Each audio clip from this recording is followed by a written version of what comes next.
Join us by the fireside for our evening tales of true life's strange experiences with things that lie beyond the veil of the known and into the misty depths of the mysterious and unknown.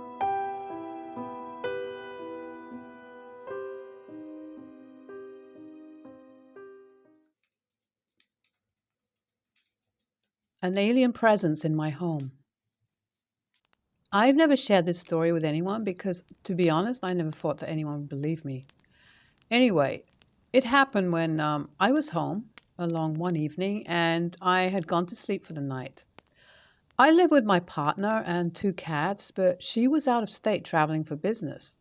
I woke up in the middle of the night and I wasn't sure of the time, but it was completely dark. Because my body was freezing cold, so that woke me up. I actually like it cool when I sleep, and I usually have the temperature around 70 degrees or a little cooler since I live in central Texas. But this was different. I was ice cold, but I was wrapped up in blankets. It was middle of summer, so the evenings aren't cold. When I grabbed my phone to look at the time, it seemed to be off, and I pressed the on button, but it didn't turn on. Since I was half asleep, I just sort of shrugged this off. I walked out of my bedroom to go and adjust the thermostat, and I noticed that the cats weren't around. This in itself was weird because the cats are always hanging out in the bed or around the bed. Anyway, I walked to the thermostat and I tried to adjust it, but the power to the thermostat was zero, and the power to the house seemed to be off. So I peeked out of the upstairs window to see if any of my neighbors were having power issues, and I noticed that all of their outdoor lights were working just fine. From the time I woke to this moment was probably about 1 to 2 minutes maximum. So I decided to wander downstairs to grab some water, but I was startled when I realized that there was a glow of light coming from the first door. The way my house is situated, I couldn't see the light until I had approached the stairs. I found this strange because the power seemed to be out just upstairs, which didn't make a lot of sense, to be honest. So I started walking down the stairs and I began to hear a faint humming noise. The noise had this kind of high pitch to it with these sort of pulses of low sounds. It almost sounded like a muffled weed whacker that someone was throttling at random. As I continued to walk down the stairs, I spotted a dark, slowly moving figure in the room with light at the bottom of the stairs. The next step that I take feels like I'm walking off the side of a cliff or that I was sucked into the floor or something. I can't describe it. That is really the best way that I can explain it because I don't remember what happened after that moment. I just lost all feeling from my body. My next memory is waking up again to the sound of my phone's alarm. Everything seemed back to normal. I sat there in bed. The cats were back to being lazy in the bed next to me. And I tried to think about the 2 minute incident that happened in the middle of the night. I'm not a sleepwalker, and I was definitely not dreaming. My security systems app shows that the time whenever a door is opened or closed. I realized that my security system was disarmed on the app and that the front door had been opened and closed several times throughout the night, which is pretty terrifying. I pulled out my security footage from the exterior cameras and was surprised to learn that there was zero footage from the night. It was like the motion sensors reacted to a random car driving by around 10 p.m., and then the next thing is another random car in the morning. So someone, something, walked in and out of my front door, but the cameras did not capture any footage. My neighbor across the street has a really good security system that points at my house. So I asked if he can review the footage from his cameras. I told him some made up story about how I thought someone had broken into my truck. Anyway, he said it was weird because when he pulled up the footage from that night, his cameras did not record anything, just a time gap once again. My first thought was that, I was maybe sleepwalking or something and that the memory was a dream. but it just couldn't have been. When I looked out of the window in the middle of the night, I distinctly recall a red pickup truck parked the wrong direction in front of the neighbor's house. I always notice when cars are parked left wheel to curb because I've gotten a ticket for this in the past. Anyway, the truck was not there before I went to sleep, based on footage, but was there in the morning, based on footage. So the truck was there when I saw it in the middle of the night. I definitely woke up in the middle of the night, cold as ice.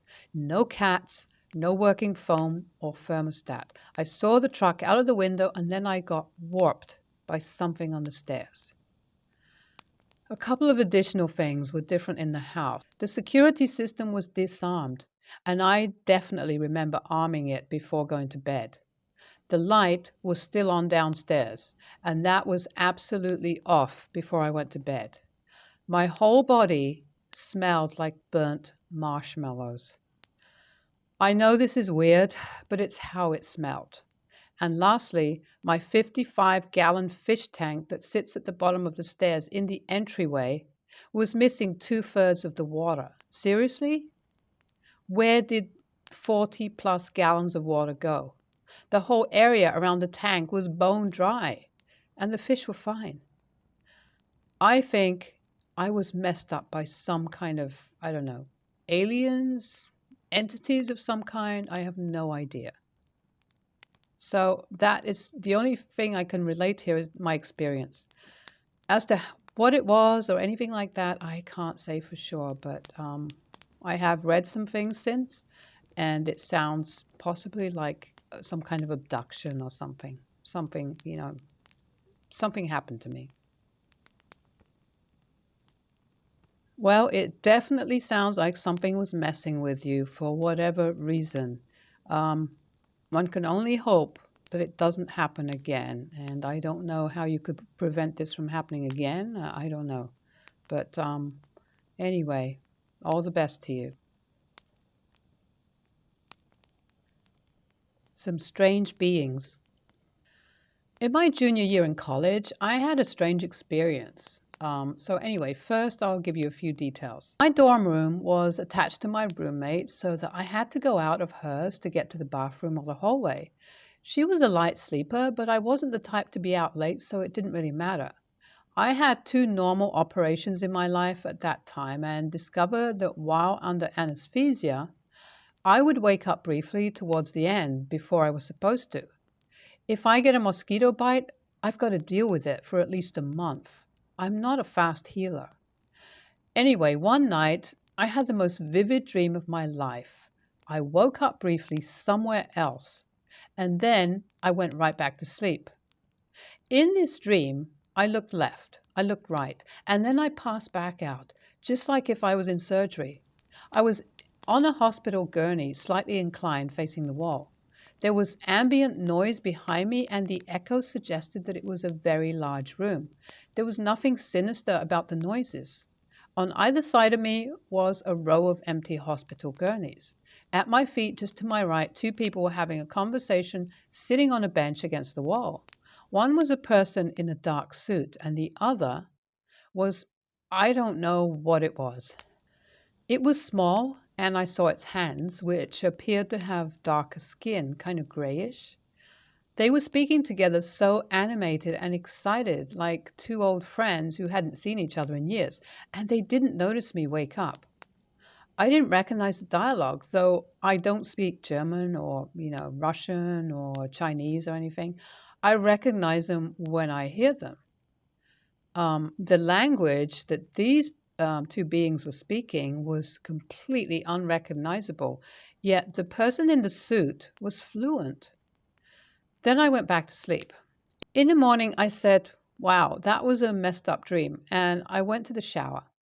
As I passed my roommate, who was still in bed, she asked, where did you go last night? I thought that was odd. After my shower, I started to put my makeup on and I noticed something on my face. I leaned closer and could not believe what I saw. There were two perfectly parallel lines, impossibly thin, impossibly perfect. There was some clear, hard gel on the top, and that's what I felt. There was no blood. My own hair was thicker than the width of the cuts, yet I could see down into my skin a little ways. This was in 1996, and I had never seen anything like this. I can't even really describe what these little cuts or whatever look like properly. These days, I would say it was, maybe some kind of laser cut topped with liquid band aid, but neither of those things seemed to be prevalent in those days, and it just looked kind of odd anyway, not even exactly like that. So I said, okay, there's an explanation. So I told myself that maybe I slept on a staple or a paper clip, and, because I do my homework on the bed all the time. I went and scoured my pillow for anything sharp, and I found nothing. So I got my sewing needle, a staple from some homework, and a paper clip. I dunked them in hydrogen peroxide, and I made cuts on my face similar to what was there. Immediately, blood welled up, and the skin was jagged for all three objects, and the width of all cuts were thicker than the laser cuts, if that's what they were. I determined that nothing in my room could have made the cuts. I didn't have an X-Acto knife, but I knew the blood would well up the same way if I did. I skipped my first class as I tried to figure out what to do. I kept obsessively feeling my face all day in awe of the perfection of what was there and how it could have been done. There were only two people on campus rich enough to have a new digital camera, which meant that I would have to borrow a friend's 35mm because I didn't have my own. That meant I would have to explain myself to my friend and possibly the Photoshop when the pictures came back. Who would I even give the photos to, and who would I even contact, and what would I tell them anyway? In those days, if you even said the word alien, you were a pariah of some kind. After hours of mental debate sitting on the edge of my bed, I gave up thinking about it and I finished my classes for the day.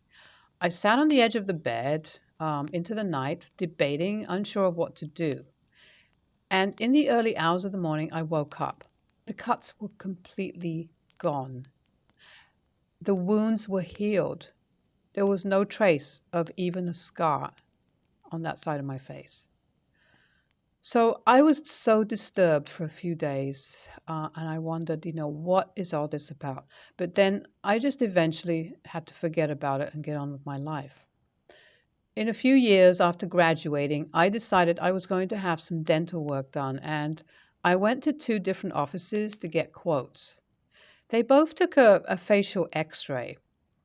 I had long since forgotten my crazy dream and cuts until I sat down across from the first x ray technician and pointed to a strange thing showing up above my teeth. I asked if I was looking at a mirror image because it was on the same side as my cuts had been, rather than the opposite side. No, I was told the x ray was an actual, not a mirror image, so the right side of the image corresponded with the right side of my face. I pointed to the almost square image above my teeth and I asked what that was. Oh, it's just an x ray anomaly. He didn't seem bothered by it. I figured that meant that there was some damage or irregularity with the x ray plates, and I just let it go. Then I went to the second dentist, the orthodontist, and I had another x ray done, and you guessed it. The square was there in the exact same place. This time, I didn't even try to make polite small talk or beat around the bush. I pointed to the square and I said, "What is that?" This time, the technician looked at me funny and said, "It's an x ray anomaly." Then she leaned closer to me and whispered, "We see them all the time," in a way that gave me goosebumps. This was in Washington. I didn't know what else to say, so I said nothing. Could it be that whatever negatives or plates or whatever they used for an x ray were damaged in exactly the same spot in exactly the same shape? Maybe, I guess. I don't know much about x rays. After that, I reflected on my situation. I don't feel freaked out, but I think there might be something in my face put there by somebody else. Here's what I know.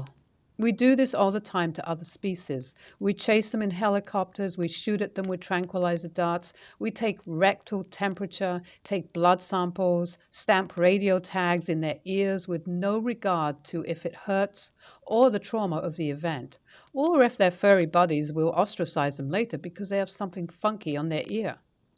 In my situation, I was clearly well cared for. If it really happened at all, someone was there as some kind of representative on my behalf. I was handled in such a way that if I didn't have a weird metabolism, I wouldn't have known what even happened. I never once felt pain. My cut healed instantly. If this is some kind of research driven radio tag for the purposes of data collection, preservation of habitat or species, like we would do, they did it with far more regard for me than we would have for other species on our own planet. I don't know what might happen if I get another x ray 20 years later. I have tried to look when I go through airport security if anything shows up on the image we see in the booth, but I don't see anything. Strangely, I'm okay with this. I think it might just be science, nothing nefarious or evil. I wish my consent had been asked first, but I suppose it's hard to ask for consent when you're not even supposed to exist. And also, there is the point that I'm debating, and it's, you know, if I was abducted for science or something, whether they were alien or whether, they're human, what right do they have to just take me and do this to me without my consent? And of course, then you have to wonder what right do we have to do the same to other creatures on our planet? Makes you wonder, doesn't it? So, yeah, it does kind of exactly like you say, what right does any being have, whether it's human, whether it's alien or whatever? What right does it have to just take someone and do these experiments, without permission? Absolutely none, really, when you think about it.